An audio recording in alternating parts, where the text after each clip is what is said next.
Hello, this is Kylie J.N.S. and today I want to do a quick video on the difference between a governance versus a government. Let me just make sure that the sound is good. Okay. So yes, I want to really talk about like the prefix and suffix of these terms, and then I also want to get a bit into some of the things I foresee regarding the way this system is currently run. And then we're going to just talk about the 12 laws of the universe in relation to governance, and then we'll get into we'll bring that back around to some ideas about the Queen Mothership. So first and foremost, many of you have a basic understanding of what like government and govern means. You know, we learned, I believe, in 8th grade, or is it? Yeah, we learned in 8th grade or 7th grade, one of them about like governmental history or something like that.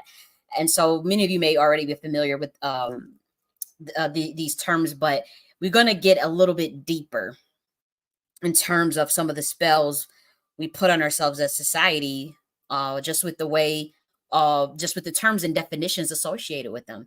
And so, first and foremost, let's talk about what the prefix of the word govern means. We'll start there before we get into govern and government and then mint itself. Okay, and so govern means to steer and to pilot. Okay, so it means to have a decisive influence. Okay, and it allows situations where you allow reason to govern, and it's also the ability to exercise authority. So on its face, okay, it's like okay, govern doesn't seem that bad. To have decisive influence over a situation, to steer and to pilot, and so the root word of govern in Middle English is governee. So that's spelled Governe. And so that's from Anglo-Norman and Old French. Okay. And so the Latin root of governo is govern.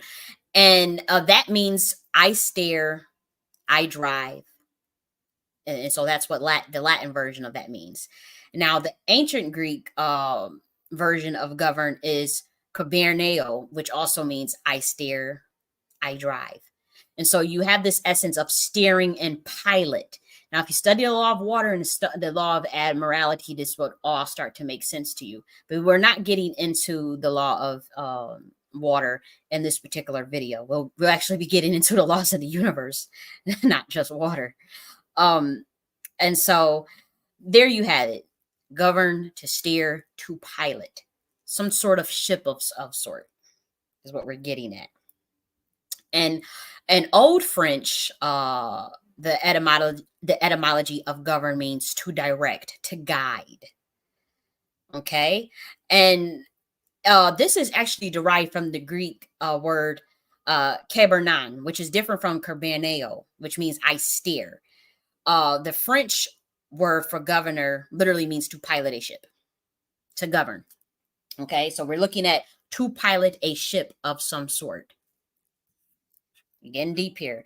You can take that to, with me, I bring everything. The law of water is included in the law of in the universe, but obviously when we're talking about a ship, we're talking about a female mothership of the universe. So it's a bit different from admiralty law, the law of money, and a law of water, which is what our government uses. They uses the law of water. So when they're talking about a ship, from their from their etymology, when they talk about the pilot of ship, they're talking about a female ship vessel that you use in the water. Okay, and so for those who go deep into the legalese and the law of water, that are like literally that is that our whole financial system is based on, by the way, you get to see the how vast this is. I just take it from the Queen Mothership, and we're talking about a literal ship in space, so it's a bit different. So now let's talk about the definition of government itself. Okay, so we're about to go into the Columbia Encyclopedia. You guys can look this up. Let me see if I can actually pull it up for you. Perhaps I can pull this up for you. Governments, Columbia. So you can see something in front of you with your own eyes. You know what I mean? Columbia Encyclopedia.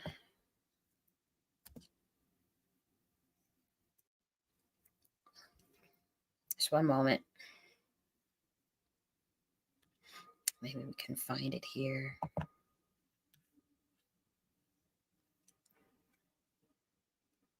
Okay, so this is a pretty large document.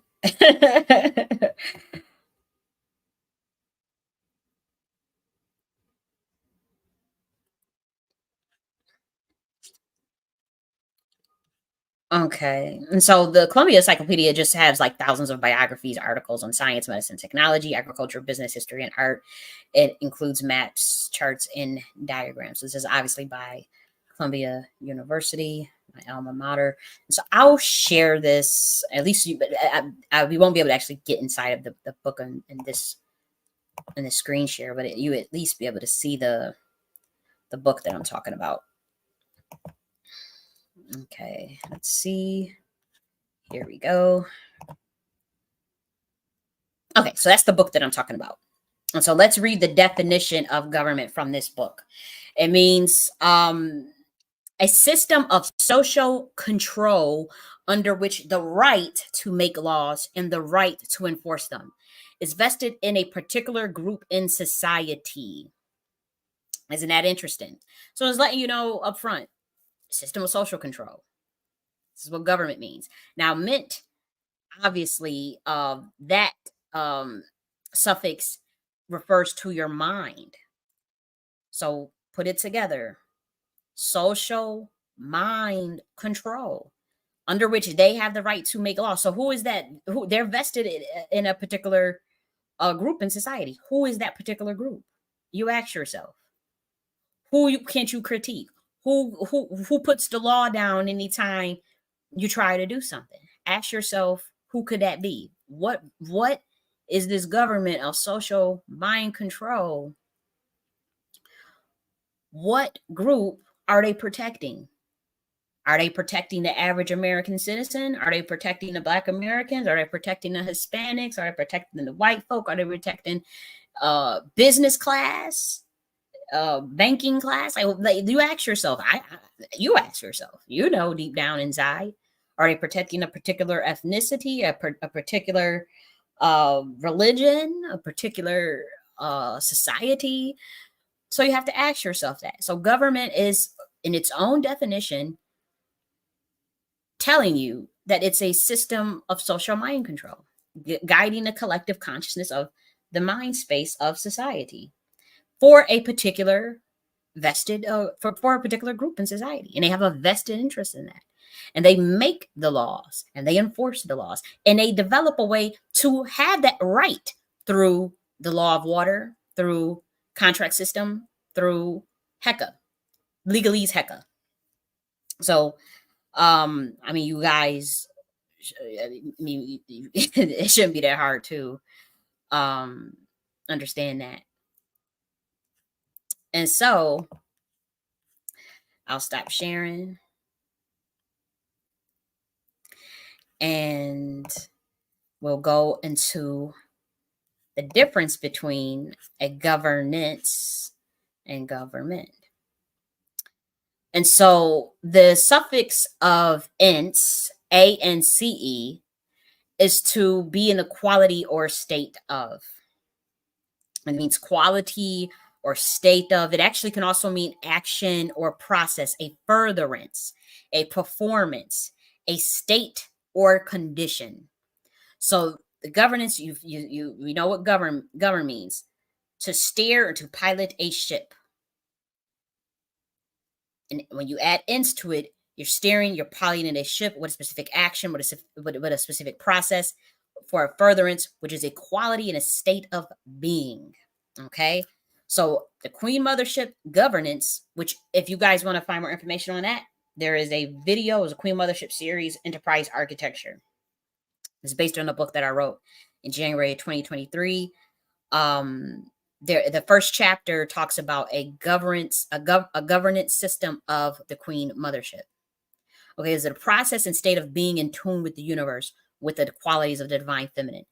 Believe it or not, all of your laws are based on water to pilot a ship, which is always female. So the government already runs that way. It already runs off of a bastardized version of the quote unquote divine feminine. However, it's a lot of misinterpreted information. It's a lot of things that clearly are exploitative.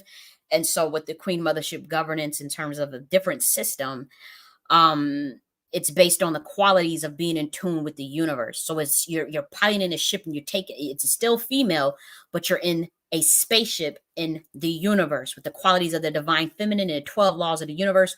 There's way more than 12 laws of the universe, but we gave this particular universe, planet earth in planet earth in particular, 12 laws that was known for people that to ponder upon.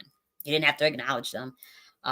However, sometimes ignorance of the universal law can kick your ass, to be quite frank, and to be honest, it's been kicking humanity's ass as far as their lack of acknowledgement and even awareness of the 12 laws of the universe, at least these 12 laws that you guys have access to through the ancient texts of the Kabbalion, the three initiates. But that was the work of Tahuti's order, and that was an ancient interdimensional being from the uh, Atlantean dragon rider bloodline that was sent down here to give you guys that information. Um, and so what you see now is a bastardized version of very ancient um material in regards to government and governance. So now you guys understand what ence means. It's a quality or state of a state or condition, the process of furtherance. What are we furthering? Being in tune with the universe. That is what the Queen Mothership governance is about. Okay. And so again, you can study the Queen Mothership Governance Part 1. That is literally on YouTube. It's literally, I think I read the chapter verbatim from the book. And also you can get the book, The Queen Mothership Part 2, Enterprise Architecture Guide to Rebuilding Black America, to see an example of governance over government. There are huge differences. Okay. And so why are we talking about stuff like this? Because it's going to become important. You're seeing shifts in the matrix. You're seeing a bunch of glitches. I can't tell you how many glitches I done damn saw. I've literally I've seen so many glitches, it's unreal. And so there's pretty much this consensus among society in general, among those of us that are aware. You call us the ancient ones, you can call us the chosen ones, you can call us uh regular citizens, whatever, global citizens, humanitarians. It doesn't matter. And we all have different levels of awareness, but many of you guys, millions by the millions, are feeling that shift and feeling that there's a change of guard of some sort, or there's a closing out of a chapter. You can feel that closing out of a chapter of this stage of humanity going on into another stage. And so that's a good thing. And so what's going to happen is you're going to see many of the systems that you hold dear crumble before your very eyes. Crumble before your very eyes. Particularly, you obviously you see some issues going on with the housing market. You see things happening with the economic market has not fully recovered. You have this interest rate hike shit that's affecting the market in general. The ability to borrow for Americans is harder because of those interest rates. And so you see a lot, and then you see like the breakdown with like the education in terms of people wanting to homeschool their children, people not seeing the value of the degree, the obviously student loan bubble, and then you have um students not being able to find uh the employment that they deserve. They're underemployed and stuff. So you're going to see breakdowns, um first and foremost, very heavily in the education system, the way that it is, that I foresee. And then you have this repository intelligence stuff, which you guys call artificial intelligence. Then you have that on the horizon. And so there's going to be major shifts. And so humanity For one, they have to raise their collective consciousness, and um, not just collective consciousness, but collective confidence. Humanity has to raise their confidence in seeing their more value and more worth in themselves, because to be honest, you've been treated like cattle. Even when it comes to like fair pay, these companies can pay $35 an hour for minimum wage.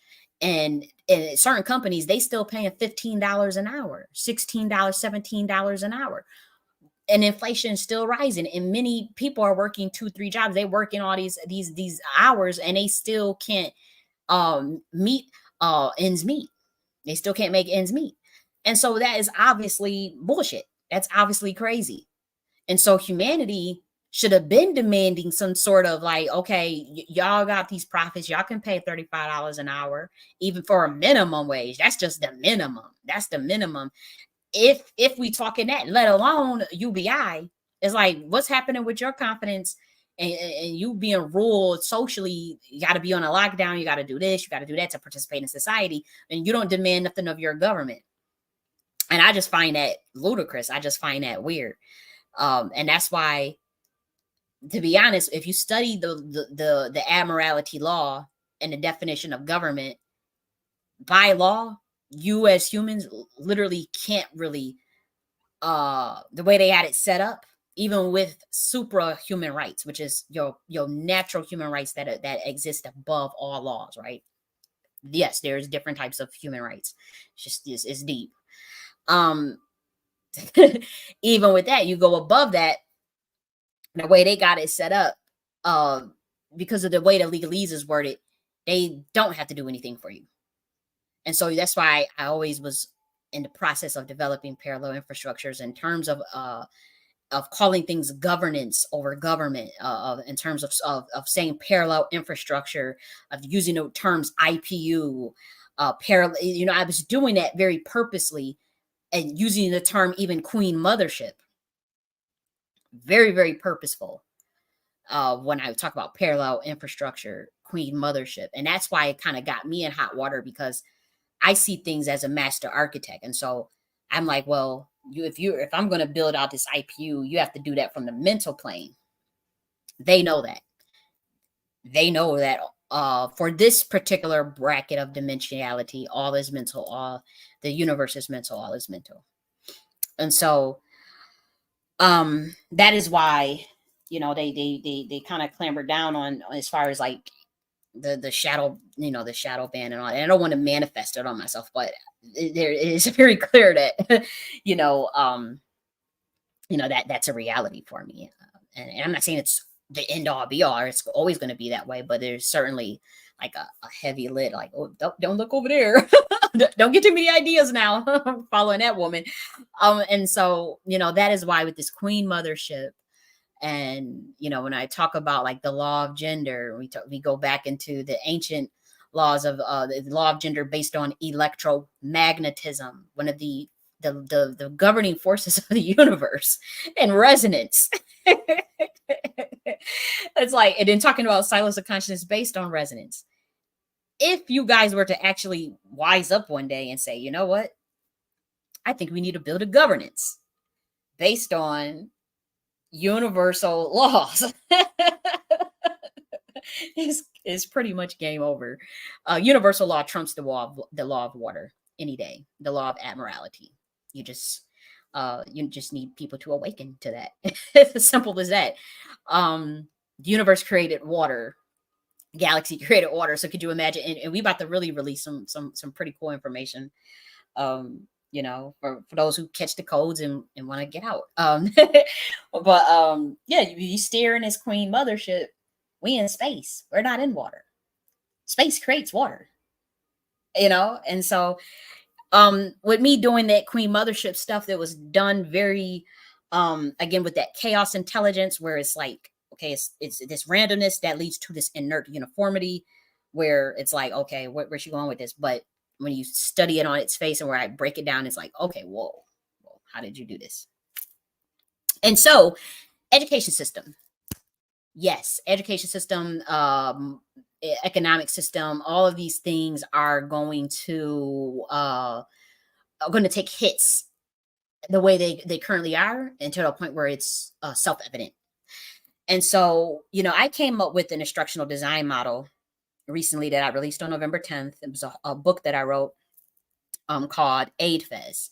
That is an instructional design model. There are many instructional design models that literally run the education system in terms of your curriculum, in terms of public education, in terms of college, even when you get to the college level, higher education, K to 12, you have instructional design models that have been developed by the military that literally give you your public education. Some of the design models are called ADDIE. ADDIE was developed about in the 1960s, I want to say. uh and that was it was developed by a particular instructional designer, but he worked with the military to test it. It was the Army, I believe. And so after that, ADDIE became like very mainstream, and this was what you were used to build your curriculum under, your lesson plans, your curriculum, and then it disseminates it from the top levels all the way down to a student, a kindergartner taking their course. It's high level programming, pretty much. Then you have you have other models, like one is called Dick and Carey, one is called the SAM model. All of these are instructional design models for education. And so, to be honest, I've studied these models, and I have to say that they are antiquated. They were good for the time, and many of the components of them will still be relevant, obviously. But it's like, you can't take something from the 1950s and 1960s and try to apply that to 2023, in the age of repository intelligence, in the age of going into a whole interdimensional shift in terms of 3D, 5D, 7D, and then think that shit gonna work in the education system. Something has to give. And so, I developed a model with that in mind, based off of what I see uh, as someone that studies systems, a strategist, an intelligence expert. I see the way this is all going to shift in terms of the education system. I see the way it's going to shift. And so the instructional design model that I developed, even, I'll get a little bit into what it is, but I see education going to be decentralized. I see education going to become very personalized, through personalized with the help of repository intelligence to build. It's going to be like the backdrop of what you guys call artificial intelligence, the backdrop of personalizing education in terms of creation of the very content that we want to learn based on our personal desires and interests, based also being able to develop this repository intelligence, being able to develop the content modules instantaneously, or at least maybe you give it a couple of seconds of the LMS system, and it does this little thing, and then it spurs out a whole fucking module. This is eventually where we're going. And so the student will be able to personalize their learning experience within a course. They will be taking a course, and they'll be able to choose from various modules based on the personalization that the repository intelligence will give them. Then you're going to have the peer-to-peer aspect of it. This idea of this hierarchical nature between teacher and student is going to become less relevant in where we're going, because they're going to want that decentralization, and the idea of a peer-to-peer learning is going to be relevant. It's already relevant now. Look how many people go to YouTube to learn massive amounts of shit. People don't go. People, you can learn to do anything on YouTube. They got the how to do DIY whole thing. DIY was big on YouTube. Do it yourself. Do it yourself. And so you're gonna see that DIY mentality. That's the mentality of Generation Z, Generation X, not Generation X, Generation Z, and millennials. Do it yourself. Peer to peer, social interaction, social media type shit. Then this personalization, decentralization, and customization. Okay, so pods of learning, they're going to be in DAOs. They're going to be in DAOs, decentralized autonomous organizations. And it's going to be based on that particular interest. So say for instance, it's going to be based on the interest that that repository intelligence create, based on the emotions and need and demand of the people. So let's say it's a history course. You have a bunch of people interested in, let's say, I'm trying to think of something that is more relevant. The history. I'll just make it real simple. The history of the North Centennial people. Let's say you have people interested in that. So then they would go into a specific DAO. All of this is obviously, this could be digitally, or this can be, on a campus or particular course, whatever. They would go into a DAO that this repository intelligence would then immediately start to create content based on that need, that demand, that interest, and then those emotions. So it would in real time just create the course right then and there.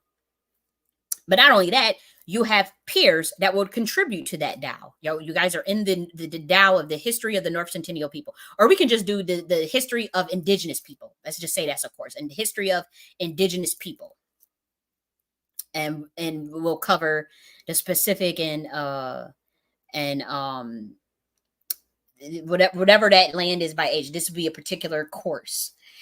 And you would have your peers contribute to that DAO in the form of their thoughts, their perspective, their sharing of knowledge, their mentorship, as well as forum discussions, any type of forum, live chat. This will all be in that DAO. Okay. Even their experiences. This will all be in that DAO. Then you have the repository intelligence developing and curating all of this content on it, the history of indigenous people. And within that DAO, the student will go in. This is where the personalization come in. Now they would look at a series. They will put they perhaps a survey of some sort, or questions will be asked of that nature. But that human would literally choose, okay, this is the aspect of the history of indigenous aspect that I'm interested in. That repository intelligence would then go on to curate that knowledge in real time.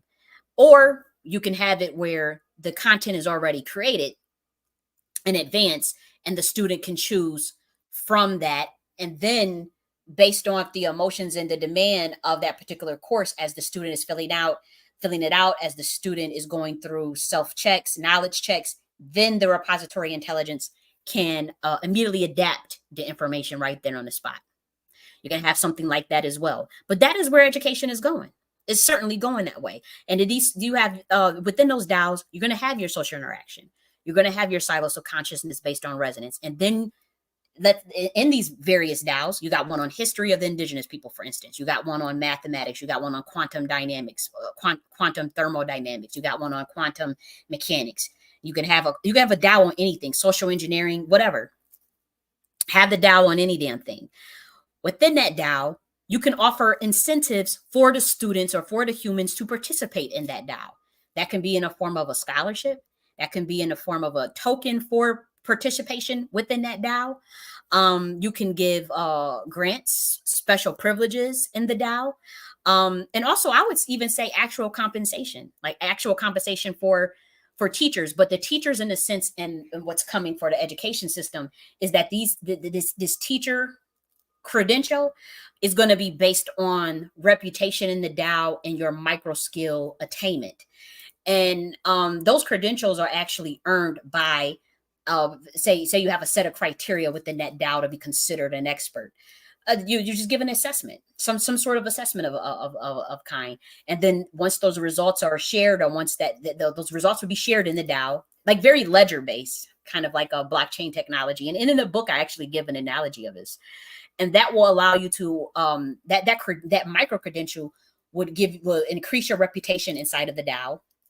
It can also, again, translate to actual compensation because you're contributing. Now you're an actual teacher. This way, anybody can become a teacher. And so you're revolutionizing the education system, but it's fair and it's democratized, it's personalized, and it's decentralized. That is what's coming for humanity, no doubt about it. So this would be like, once you get these credentials and you have this reputation in the DAO, perhaps one of those tokens can literally be compensation. You can also, they can also have more privileges to contribute to the DAO, such as voting for a shift in the curriculum changes, voting rights, again, access to certain scholarships, access to certain mentorship opportunities, employment opportunities. This is where the education will go. And so, with the AFES model that I came up with, it does stand. I'll show you. I'll try to show you guys. Matter of fact, yeah, I'll go to Twitter because I actually showed a graph of this. And again, this is a book, so it's like 97 pages long, 93 or 97 pages long. So it's obviously like this graph that I show you won't encompass the entire notion of the things I'm saying here. I think okay, I found it. So I'll share my screen. But again, as a prophet, this is where the education system is going to go. No doubt about it. And so we just have to be prepared. I can just see it coming because I've spent so much time in education, so I can see it, But as you can see, here's like the AFES diagram. And so you have the first A stands for analysis. The I stands for intelligence centered design. Strategy, the first D, sorry, stands for development. The second D stands for DAO flow. That is where you have this idea of the DAO, this decentralized autonomous organization. The E stands for evaluation. The S stands for strategy. And so it's dynamic, it's agile, but it's not so much linear. It can be. Again, I still need to test this out. Like, we need to actually test this out. But in the middle, you can see the blockchain analogy. And so I'll pull up some more material. Let me see.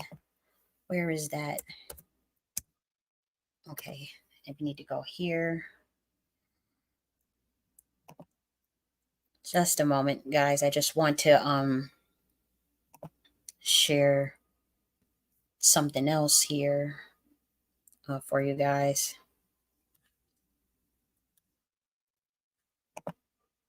At least you can see on the screen the blockchain analogy. But yeah, this is where the education system, no doubt in my mind, is going to go. And so, these instructional design models, they've been tested by the military first before they get disseminated within the education system. And so, I don't know if that's the process of how they would do it now with the new instructional design model, like how they did Addie. And I mean, these are old. Addie is like 50, 60 years old, and so AFES is new, but it's like, the process of the testing, it may go to the Department of Education over the military these days. Let me see if I can stop sharing this one and then share this one. And so, yeah, and this book is actually available on academia.edu. So, you guys can also get it there. But, okay, here we go. Okay. Let me see. I hope that's the right one. Nope, that's the wrong one. Nope, that's the wrong one.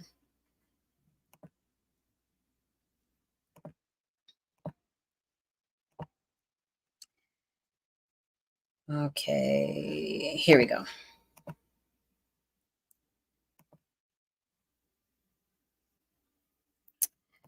And so, this is where it's going. This is what I can see. And that comes in terms with like that, in terms of like this governance aspect of this.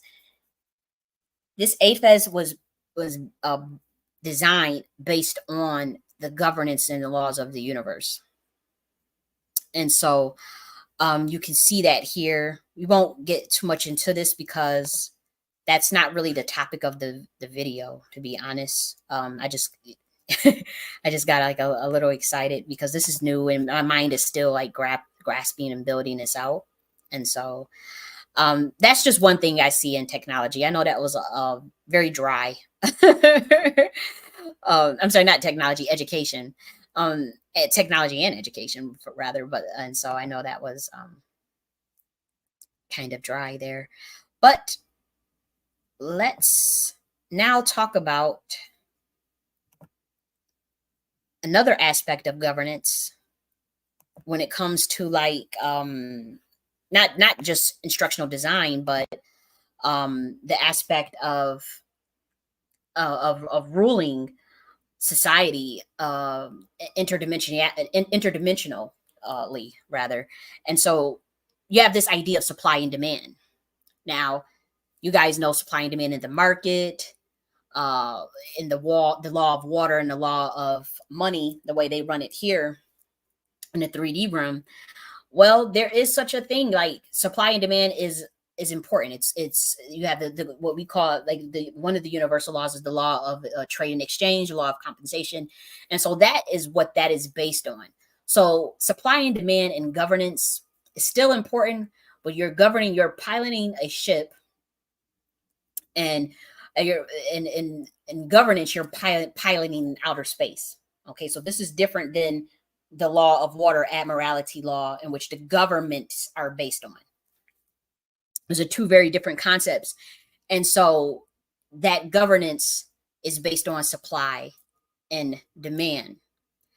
Now that supply and demand could be of electrons, that can be of photons, but that would usually be what that particular species, whatever is used to um, keep the system going, to keep the balance of the universe going. So that's what supply and demand means in that sense. On this planet, I don't mean to say it like that.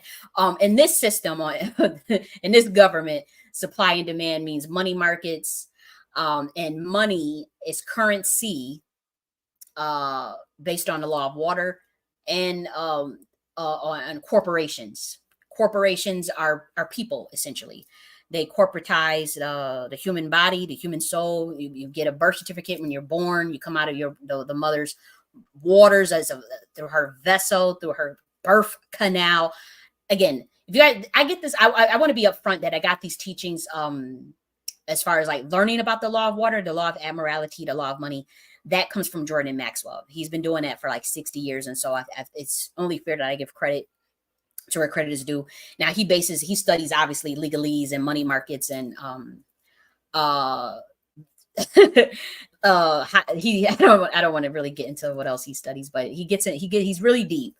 But so he understands this stuff. But if you study the way the financial system is ran now, and then you study not just the financial system, but the terms that we use, even with the word doctor, the doc, come out the birth canal from the vessel, you get a birth certificate that the doc signs, and it's everything is with the water. It's the law of water, and it's the same thing in the market, in the money market, liquid assets, currents, currency.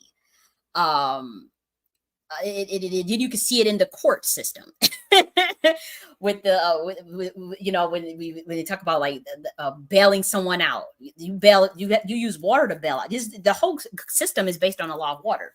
That's the government that we just talked about, governs your social mind control. That's what the definition of government means in the Columbia Encyclopedia. And so when I talk about governance, particularly the Queen Mothership governance, we completely trump the law of water because we are universal and galactic. And Queen Mothership's laws is based on the laws of the universe. And the universe, the ingredients of the universe created water. And so when I was putting out the Queen Mothership material and all that, it was very methodical. Yes, it was chaos intelligence, and yes, it was like, okay. But that's why the powers that be was like, like, hold up. And so what I was doing with Black Americans at the time, I think it would take them years to study like fully on like what I was doing, and what I'm still doing. But I took a pivot because again, those same people, the gatekeepers of those groups, and talking about like the reparations movement, and this justice advocacy, that whole space is heavily infiltrated. For one, conscious community infiltrated with CIA, everything, anything you can think of. And so you got a bunch of people that's like, okay, we just for play. We got these nonprofit organizations that are making money, acting like they're advocating for social justice. Like, they getting checks from, these different like Rockefeller organizations, all that stuff. And then here you got real people, like real grassroots people like me, and we're like, yo, we want justice, like we really want to see changes. And it's like, hold up. And so, it is what it is, but the information is out there. That's all I can say. And we're moving past the age of information.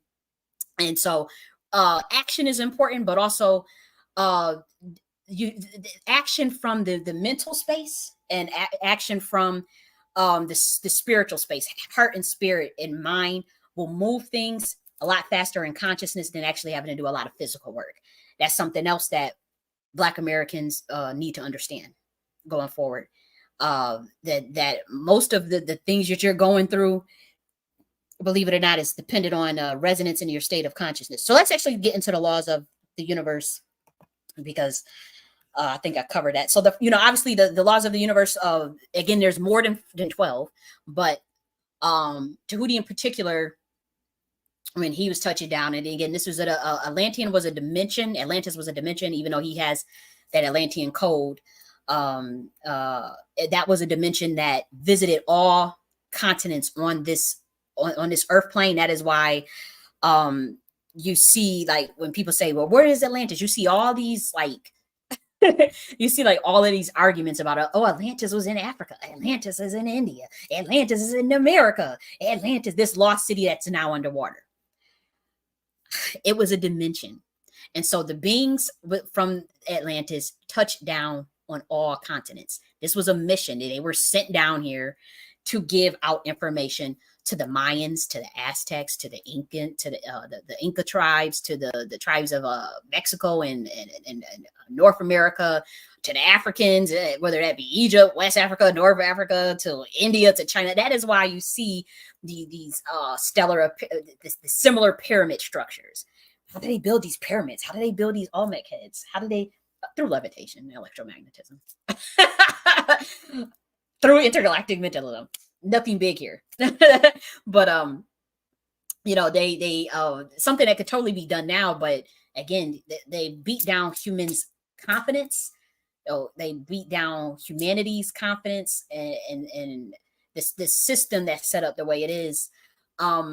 They don't want humans awakening to their full potential, their full connection with God energy, their full connection with love energy, their full connection of just their brain. Humans are only using about 10% of their brain. They're only aware of only certain parts of it. They call in your DNA junk DNA. That DNA is not junk. That DNA is the DNA that's going to have your ass bringing thunder. You activate that quote unquote junk DNA, that's going to be the DNA that have your ass pointing at the sky and thunder going to come. You say rain come, rain come. This is what Yeshua was talking about with the intergalactic mentalism. You believe nothing will be impossible for you. You have the faith of a mustard seed. You see to that mountain go from here to yonder, and it will move. And when the disciples were so like shocked, like, oh, even the wind obeys him, even the storms obeys him. What do you think he was talking about? That's what he was talking about. It's like he activated this quote unquote junk DNA. I mean, it's much deeper. It's so much deeper. I left a lot of codes around, but this DNA that they're calling junk is not junk DNA at all. It is the DNA that is dormant, that if awakened would fully tap you into full awareness of who you are as a human, your full power, your full God consciousness. And so the first law of the universe is the law of divine oneness. You guys pretty much know that. That is a foundational law. And that just states that everything is interconnected.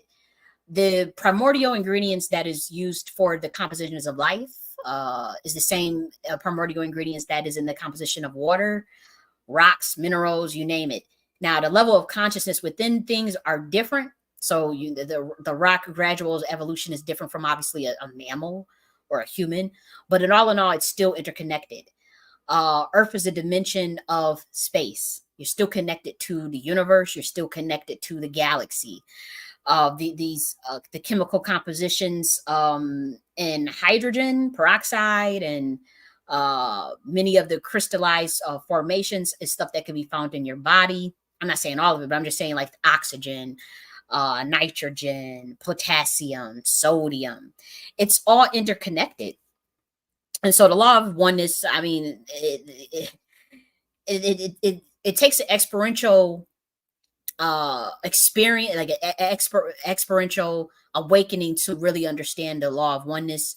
And that's usually through meditation. That's usually when you awaken your, if you awaken your crown chakra, you would see that interconnection, and you would see things like isms go away, as far as like race-based consciousness, racism, all of these isms that people separate themselves into, religious fundamentalism.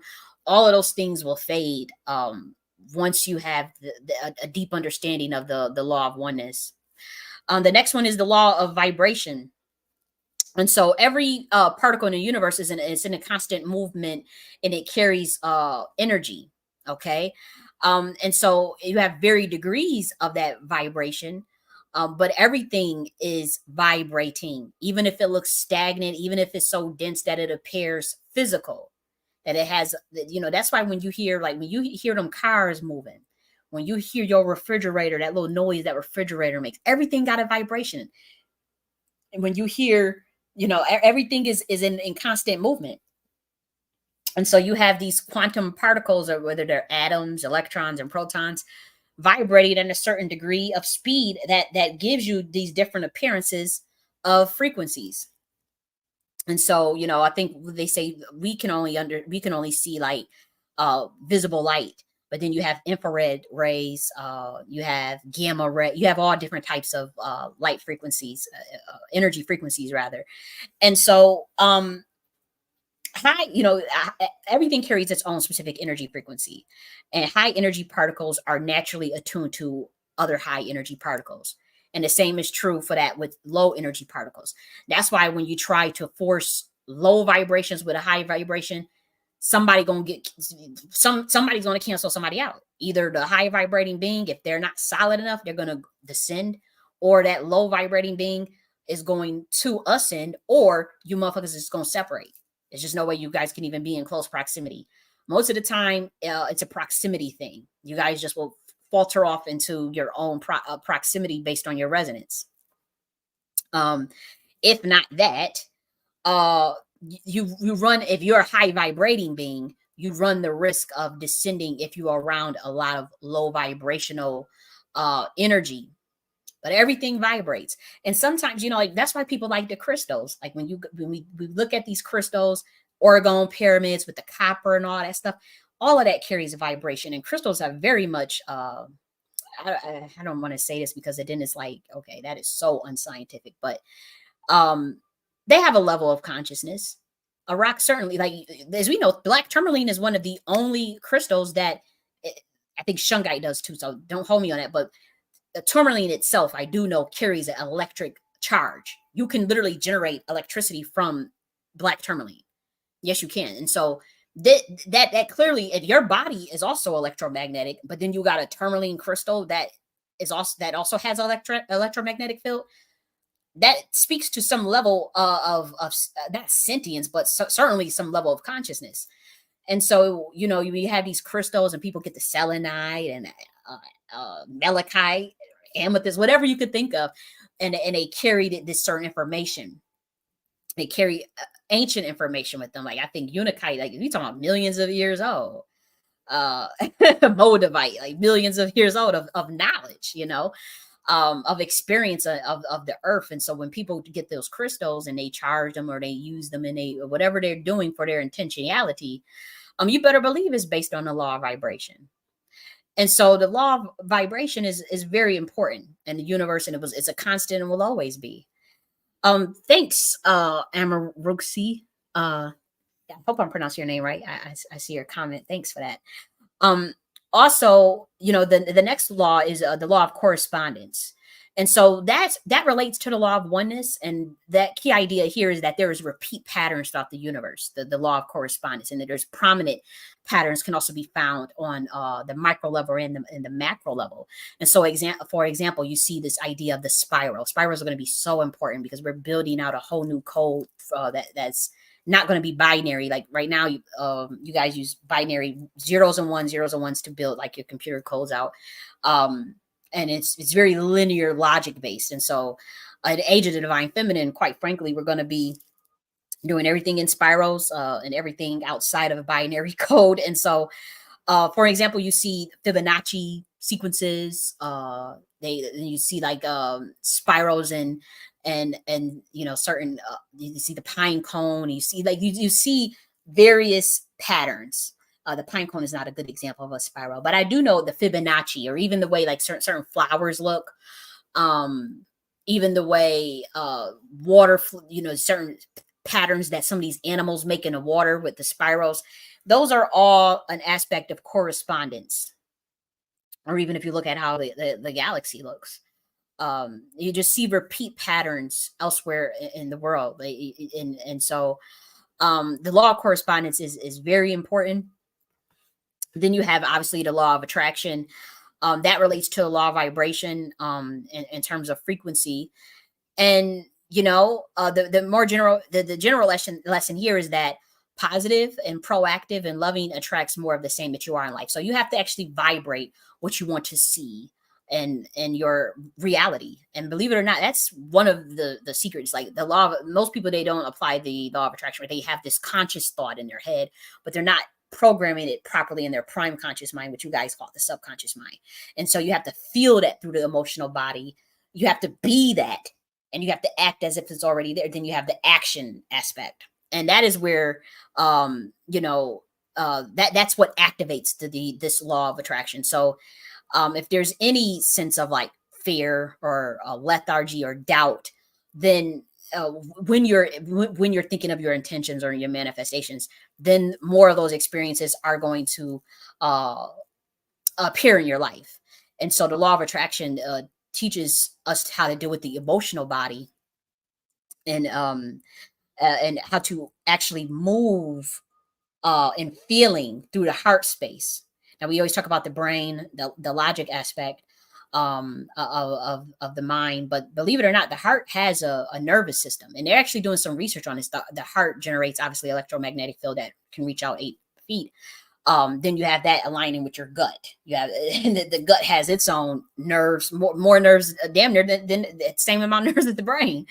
And so all that's where you get your feeling and your intuition. It's connected to your prime conscious, your higher self, which down on a 3D realm or 5D realm on Earth, you guys call it subconscious mind. It's not beneath anything. Is not nothing is hidden about it. It's just an aspect of your auto conscious, and that's an aspect of your higher self. And so you have to program that with the feelings from the heart space, as well as your intentions and then your action. And that is what activates the law of attraction. This is what this is what honestly, this is what a lot of the ascended masters have mastered. Particularly the one I can think of is Buddha and Yeshua. Buddha chose more of asceticism. Yeshua chose intellectual mentalism, but he did like to show and flex. Like I turn fish to, and people don't have to believe that, but I've seen, like, the thing is, people do this stuff to this day. It's just that they're in secret, very secret orders where you are heavily monitored. Like if you go study like some of the teachings of the Koala Upanishad, where you start applying the stuff that Shiva and Kali were talking about, some of them tantric texts, and you start learning how to control weather and all this stuff. Now you can do this on your own, but say you actually go to the order and join through their schools of thoughts and become a member of it. They won't let you'll be monitored for the rest of your life, for one, with that kind of knowledge and power. And a lot of times you have to take an oath to actually stay in their monastery for the rest of your damn life. Uh, and so my bet would be to not do that, to actually learn how to activate all on your own, how to do all this stuff all on your own.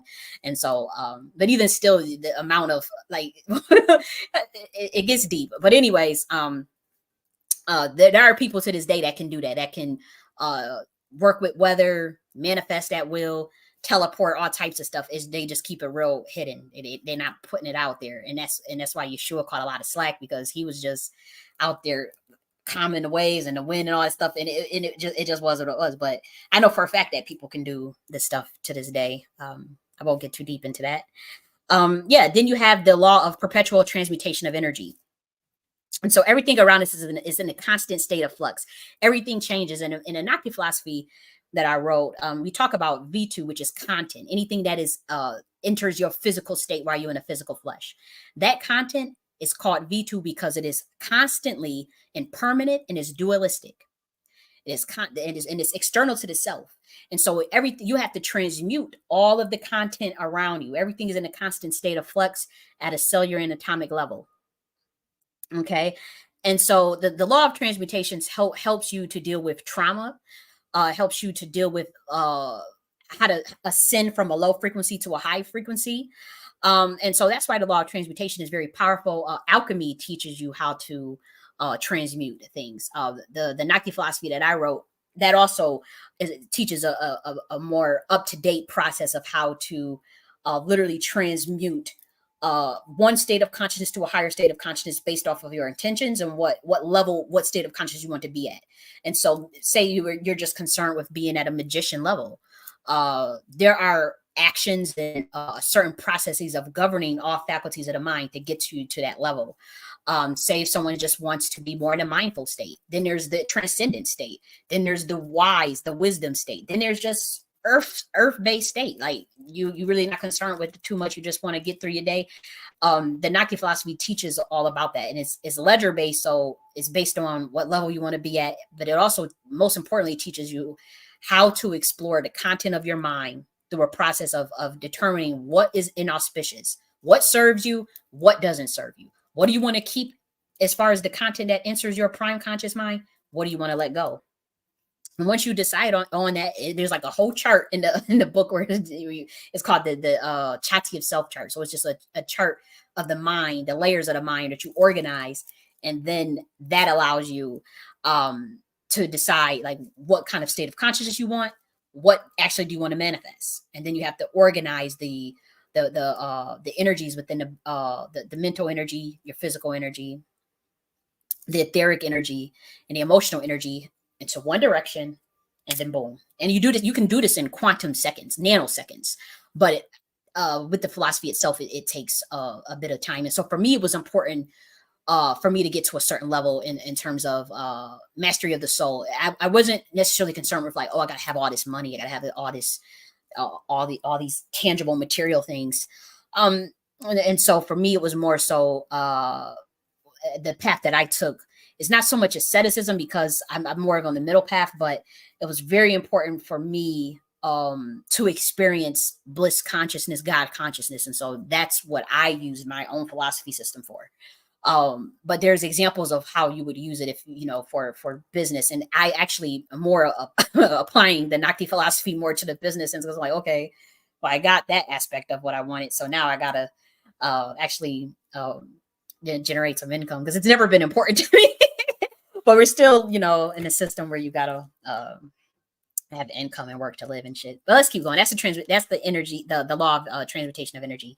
Very important. So then you have the law of cause and effect.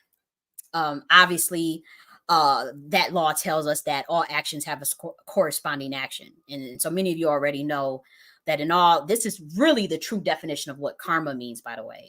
Karma was always, these are the causes, now here are the effects. This action leads to this reaction. And so the law of cause and effect is big, not just in the universe, but obviously you could see that manifest very easily in your everyday life. You reap what you sow. Like that's real shit. The next is the law of compensation. That just states that what you receive, you will receive what you put out. And so the law of compensation is very important, particularly in the law of water, which is used here in the financial markets. They work on the law of compensation. Also supply and demand it kind of relates to this law as well. But yes, what you put out is what you receive, and you can look at that as you reap what you sow as well. And so the law of compensation is also very relevant to the universe. And we're talking about in terms of governance. This is what humans are going to go towards. They're not going to want government. They will appreciate governance. And for those that didn't hear the breakdown of the difference between government and governance, and we broke down the suffix and the prefix of govern, and then ment, and then its. And then we got into a little bit of the law of water, which is based on which is what a government is based on this dimension, versus the law of governance, which is based on the universal laws in the Queen Mothership, which trumps the law of water.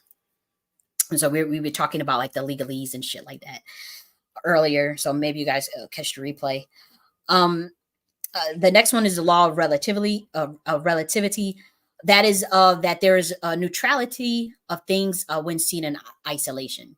And so the value laden aspect kind of lessens when you look at this law. So for instance, context matters in a situation where we talk about, okay, you shouldn't, you know, they say, oh, killing is bad. Okay, yes, killing is bad. What if somebody breaks in your house and you have a baby that you need to defend, and you ended up taking a pan or something of some sort and knocking them over the head, and you ended up killing them?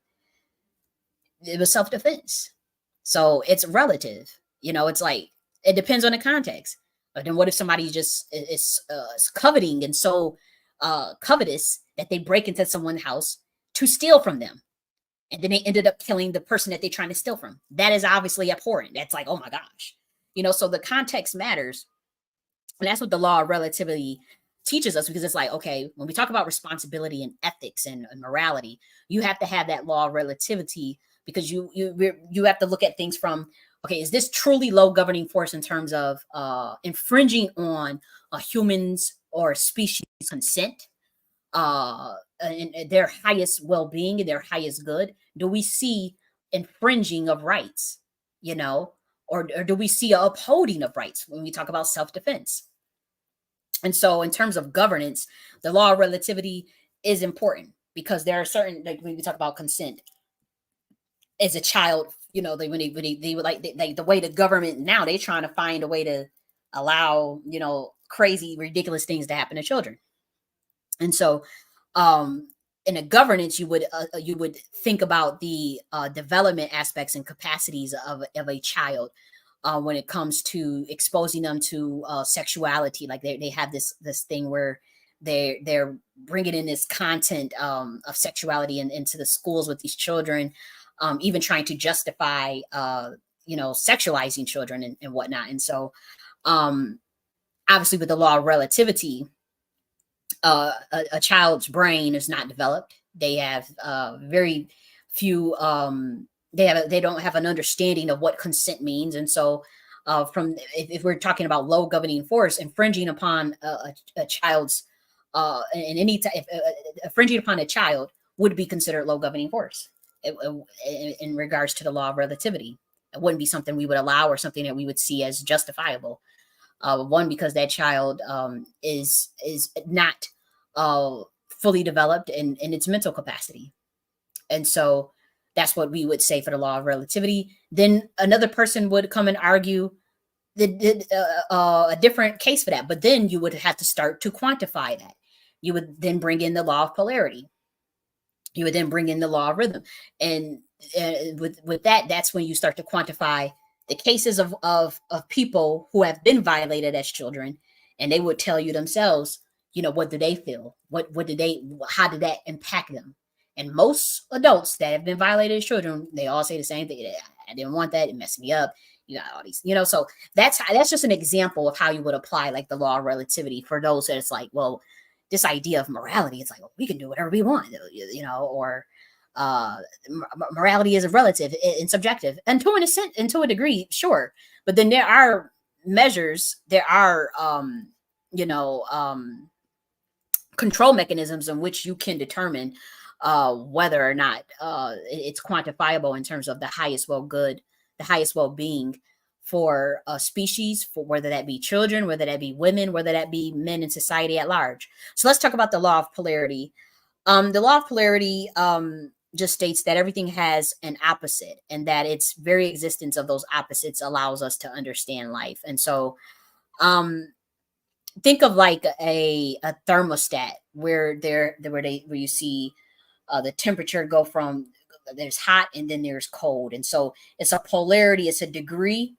And so it's not so much a duality, in a sense where there's just this dichotomy. It's either or. It's a degree on a spectrum. And so the thermostat is the best example that I can think of, that when you think of something going from hot to cold, and you got to, take your finger and move that dial of what degree of polarity do you want to be on. Sexuality is a good example of the fluidity of sexual orientation, would be one I can think of offhand. But polarity, um, that could be, you can use that with morality as well, to determine the degree of spectrum. Also, love and fear is on a spectrum of polarity. It's like a dial. Do you want to be more on the spectrum of fear, or do you want to be more on the spectrum of love? And so that's where the law of polarity would come in.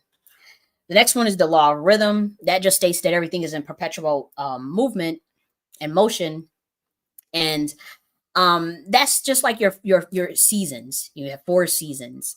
The aging process of being a baby, going into teen years, going into adult, then dying. This birth and death. Those are all rhythm. You can also think of it as a pendulum swinging. What goes up must come down. What goes around must come. What goes around must come around. And so it's just phases and stages, but nothing is permanent. So you have to enjoy it while it lasts. Also, if you're in the negative part of the cycle, just know that there's like this song that we used to sing. For those of you that have some familiarity with Baptist uh, songs, that says, "Weeping may endure for a night, but joy cometh in the morning light." And so that's another aspect of the law of rhythm. Nothing is permanent, and so the moments where you feel that you're down, or oh, this is not working out, it is always going to change around. It's always going to switch, and vice versa. When you have that wheel of fortune, think of the wheel of fortune of the tarot card, and you see it going around and around in a circle.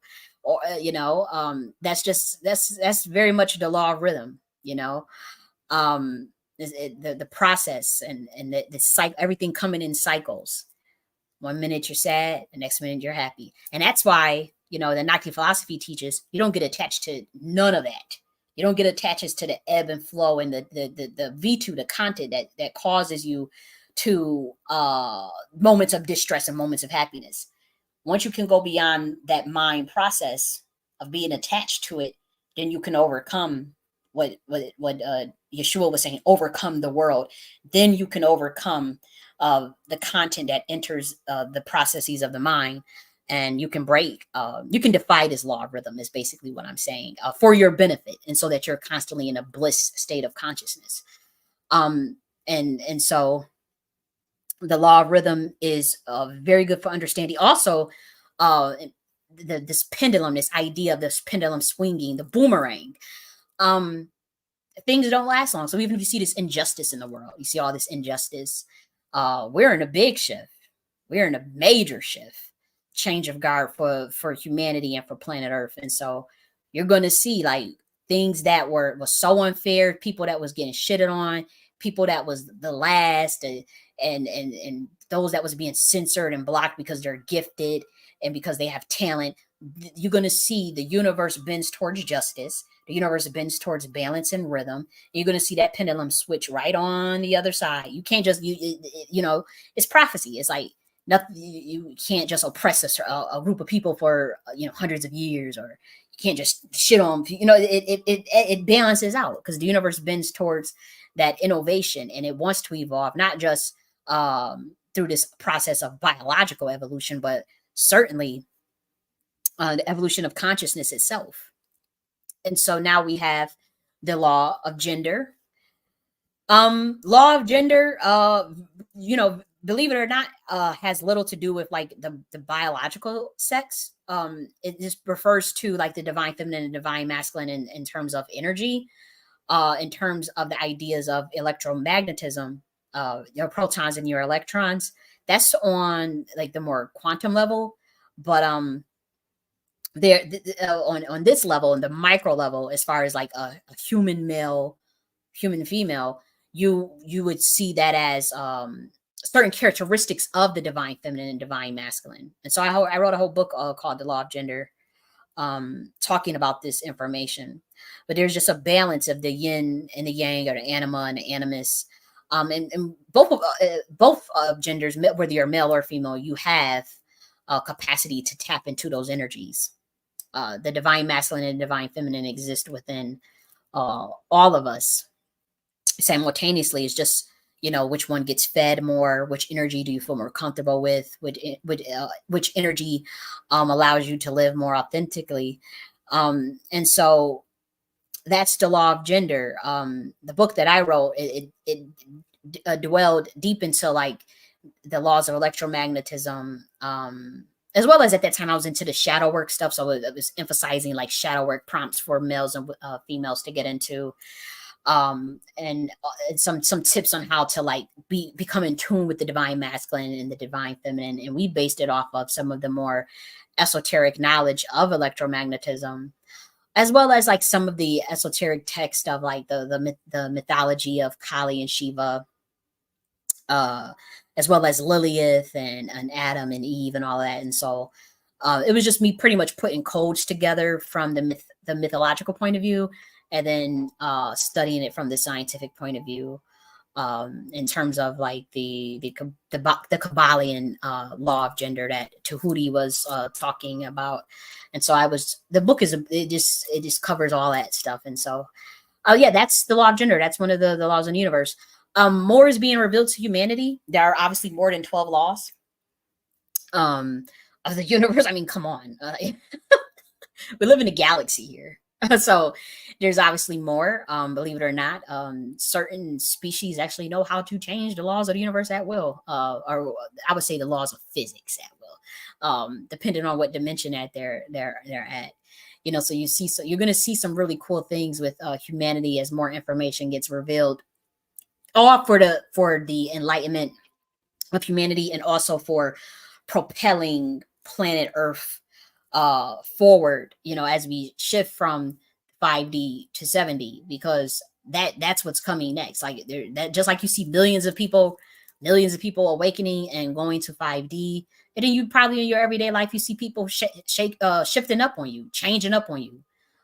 You're literally, some of you may even start to see like some people literally be agents in your life, like they have soul contracts that they don't made pacts with to literally block your gift and light from expressing in this world, and they receive a reward on the back end from blocking out your light. Believe it or not, it's shit like that going down on planet Earth too. It's actually been that way for thousands of years, since the overthrow of the goddess iconography. Believe it or not, it's a bit different from the overthrow of the Queen Mothership. This was an energetic overthrow. How do I get into this without getting so occultic? But even within the divine feminine itself on the God level. And so you see all of the goddess iconography torn down systematically worldwide, whether that be from the African systems, the American indigenous systems, the Sumerian, the Babylonian, the original Judaic system. All of these systems, there was a switch 2,000 years ago from the goddess iconography to, like, even if you look at this, the quote unquote story of Enki and Enlil and Marduk and Tiamat and all that, you see that, because there's some people that have a lot of knowledge about that. And so when we talk about like this constant overthrow of female goddesses, that was energetic, and that affected the human race. And so that system that was set up, that overthrew the law of governance, which was based on universal law, to set up this law, this system based on the law of water, which perverted the divine feminine. It's still based on the divine feminine, it's just a perverted version led by men. That's what the law of money and the law of the admiralty law that the United States government is based on is still trying to run on. And so you have the real age of the divine feminine, and you have the ancient ones, and you have like these real energies of the divine feminine floodgating this planet, and they're like, you fucked up my shit. Like, this is not what are you guys doing here? And so so that's why there's so much shift coming. And in this age of Christ consciousness, even that's connected, believe it or not. Yeah, but that system where people get stifled and people all of these laws of the universe get violated, that was set up around the time when there was that overthrow of that goddess iconography. Then obviously the law, the overthrow of the Queen Mothership amongst melanated people. Yeah, it's deep. So that contract deal system that's been in place, that's like it's so low level in a universe eyes. Uh, Particularly maybe not like like the how do I say this? It's certain interdimensional beings eyes. We just see that system as like so low governing force. It's not even funny. And so you're gonna see this shift. You're gonna see people shift to considerably great heights in their awareness. And it's a good time. It's a good time to be alive. um for those of us who had always wanted to focus on justice, who always wanted to focus on righteousness, who always want to focus on just, even if it's not that, just enlightenment, just our own divinity, our own seeing humanity thrive. Like we just pure hearts. Like we really just was in this world focusing on the lighthearted stuff and working on ourselves. And we see, like, every time we turn around, motherfuckers been trying to block our light and stuff. All that's done. All that's coming to an end. It already has. Like, we already won. It's just that through the quantum tunneling, we have to things have to play out in slower time, in this 3D 5D time, will you. And so that's what I'll leave here with. I think I covered all 12 laws. Yeah, there's definitely more than 12 laws. We will be revealing that information of some more laws as this governance system gets ushered in. Uh Even if I'm not the one to do it, that's fine. But somebody will pick it up and realize, we need a governance based on universal law versus a government which is based on social mind control, that is based on a perverted versions of the divine laws of the divine feminine laws of water. It's like, what the hell? Like, somebody gonna be able to put them codes together, and we'll have a better system. So I'll leave you guys with that. I'll talk to you later. uh Bye. Oh, expensive taste, thank you. What did you say? I wanted to, let me see what you said. I wanted to study the laws, and here you are. Thank you so much. Oh, you're welcome there.